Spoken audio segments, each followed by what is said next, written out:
Bonjour tout le monde, joie de vous accueillir dans ce rendez-vous presque quotidien. Quand mon cœur a quelque chose à déposer, je viens le déposer. Ici, l'enseignement qui me semble fondamental et que je vois trop souvent encore dans les commentaires. Quand quelque chose est déposé, je vois ou je lis « Oui, c'est la faute à je sais pas quoi, parce que oui, il y a comme une espèce de réponse immédiate vers, il y a toujours un bouc émissaire, toujours la cause de je ne sais pas trop quoi, etc. » D'accord, j'entends votre souffrance par rapport à ça et il n'y a pas de souci, il y aura toujours des raisons extérieures pour que la conscience se projette et oublie de regarder en soi. Mais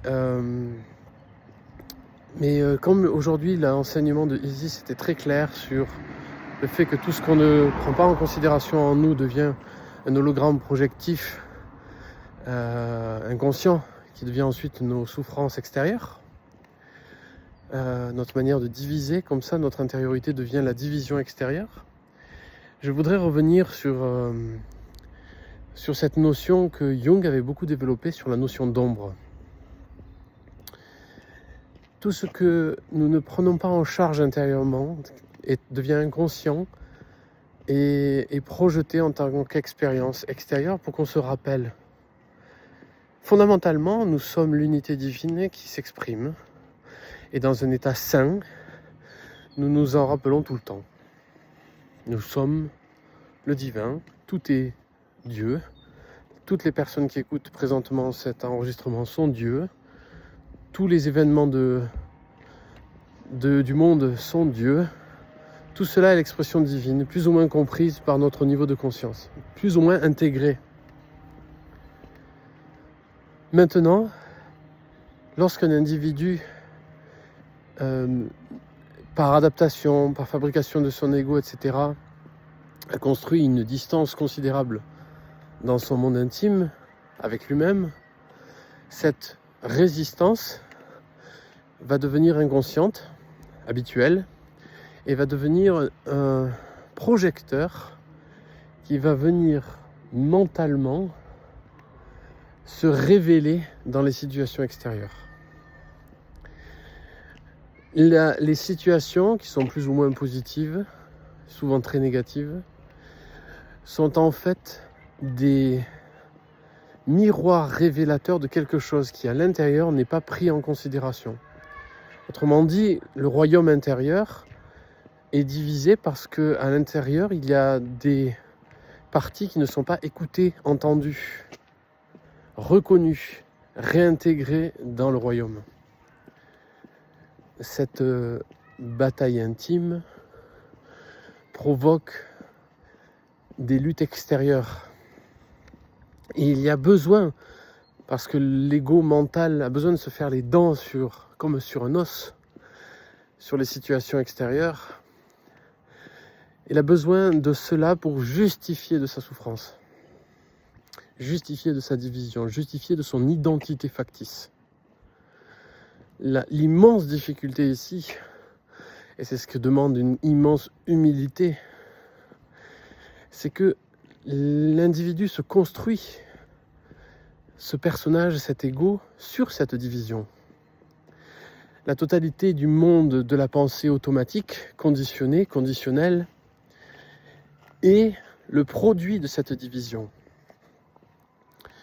Pour retrouver cette identité fondamentale unifiée en nous, il nous est demandé d'affronter intérieurement ceux qui souffrent à l'intérieur, ceux qui justifient la division, alors que tout est l'unité divine. Dans notre monde moderne, on manque considérablement, je vais le répéter, on manque plus que considérablement de révérence au divin, d'amour du divin et du sacré. De telle sorte qu'il n'y a plus de point d'appui intime pour relier ces opposés. Tout est manichéen. Il y a le bien, le mal, qui sont les fondations du monde. Puisqu'il n'y a plus le divin, alors perdu dans l'océan de l'horizontalité, il n'y a plus de place pour ne serait-ce qu'une perception unificatrice. Tout individu qui n'a pas conscience de l'unité divine peut y accéder tout de même en assumant sa part d'inconscience, sa part d'ombre. Mais pour cela, il faut que s'éveille au-delà de l'ego la conscience, justement. Parce que si l'ego domine toute la fonctionnalité et toute la justification de l'individu, alors il n'y a rien d'autre que soi-même divisé du monde et qui projette inconsciemment ses vicissitudes, ses limites, ses ombres sur le monde. C'est un travail considérable que celui d'embrasser sa propre ombre, c'est-à-dire son inconscience. Et peu d'êtres sont enclins à cela. C'est pour cela que les techniques de développement personnel font florès. En pensant positivement, en vous concentrant sur une idée, vous allez réussir, vous allez obtenir ce que vous voulez de la vie, etc. Cet endroit est là pour séduire l'ego, exactement comme l'est la publicité. Et majoritairement, ces livres ou ces enseignements sont là pour séduire l'ego qui veut sortir de la souffrance, qui veut obtenir une méthode compréhensible et simple pour atteindre ses objectifs. C'est l'erreur la plus répandue dans notre monde qui tend à trouver des raccourcis et surtout des stratégies de fuite, d'évitement. Aller le plus loin possible de cet affrontement à travers des idées, des concepts pour pouvoir maintenir sa vie à flot, etc.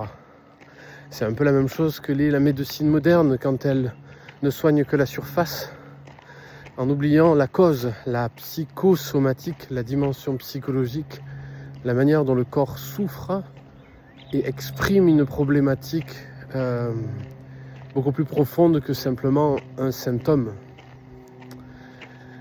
Nous sommes dans ce monde-là qui, par le matérialisme, est en fait un pur dualisme et empêche par la perception d'une unité transcendante et unificatrice, immanente aussi si vous voulez, une unité de la conscience divine, empêche de trouver la résolution.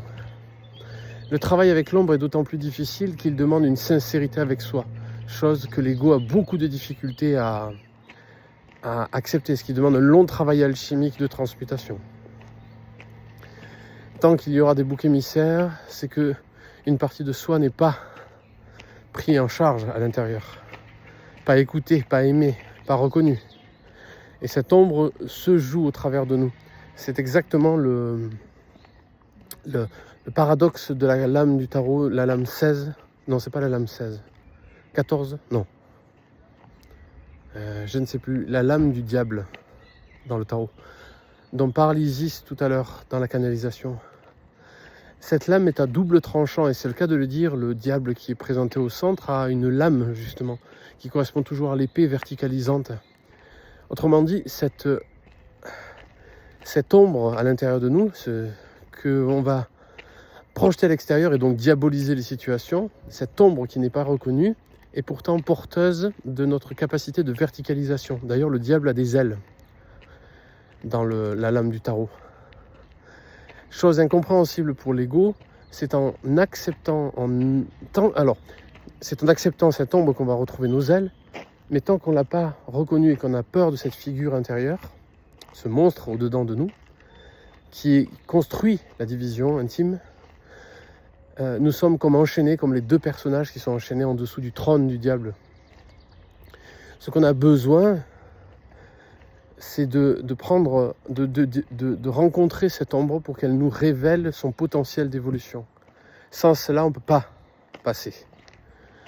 Et on continuera à diaboliser à l'extérieur ce qu'on n'a pas regardé à l'intérieur de nous. C'est un travail intense. C'est un travail absolument nécessaire et vital. On ne peut pas y déroger.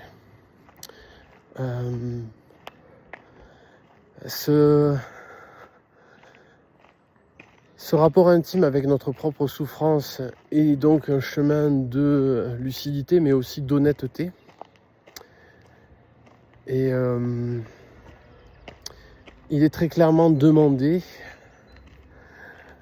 que chacun, à sa manière, fasse ce chemin de retour. On ne peut pas faire autrement en vérité. C'est impossible de passer à côté de cela. Même un cataplasme, même un pansement qui n'a pas traité la plaie ne sert pas. Et donc un pansement mental, un pansement psychologique, une idéologie, une conceptualisation ou quoi que ce soit, qui soit là pour nous prévenir de nous-mêmes, ne servira pas. Ça ne sert qu'un temps. Ça ne fait que recouvrir, c'est comme mettre la poussière sous le tapis, ça ne fonctionne pas. Il est donc demandé, essentiellement, d'intégrer notre ombre en la comprenant, en l'écoutant, en plongeant au-dedans. Elle va révéler sa puissance une fois qu'elle va être aimée et accueillie au-dedans.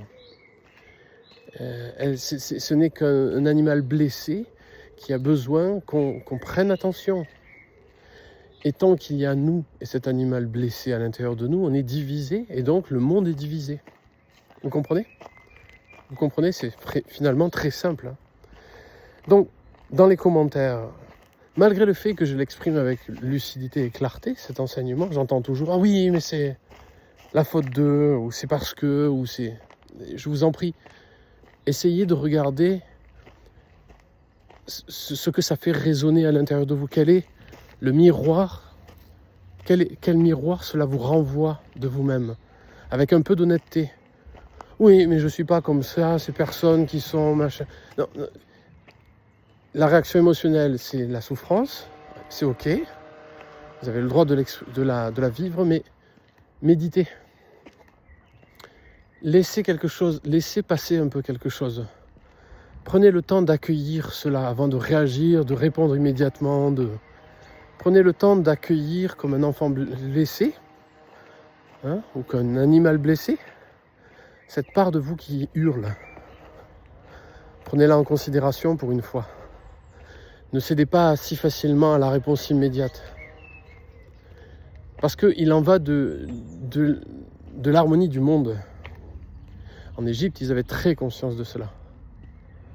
En Égypte, si un être dans le corps social était en souffrance, si quelque chose n'allait pas, alors c'était toute l'Égypte qui était désaccordée. Il fallait prendre attention le plus possible de cet être-là. Donc ici, c'est la même chose. Prenez attention quant à votre souffrance et essayez avec votre intelligence, qui n'est rien d'autre que la présence divine, de vous honorer, de prendre soin, d'écouter et d'aimer ce qui à l'intérieur de vous n'attend que cela. J'espère que cette transmission vous aura apporté un peu plus de lucidité. Je pense que j'aurai encore à le répéter. Je pense que ce n'est pas très très clair dans l'esprit humain qui cherche encore à fuir sa responsabilité. Pourtant, la voie passe par l'acceptation des profondeurs et de la bête intime qui ne demande qu'une chose, qu'on lui rappelle son unité divine et qu'on la réintègre dans notre cœur. Je vous souhaite à toutes et à tous un magnifique moment, un magnifique accueil de vous-même, avec toutes les bénédictions de mon être, de mon cœur, de mon âme en lumière. Amour infini.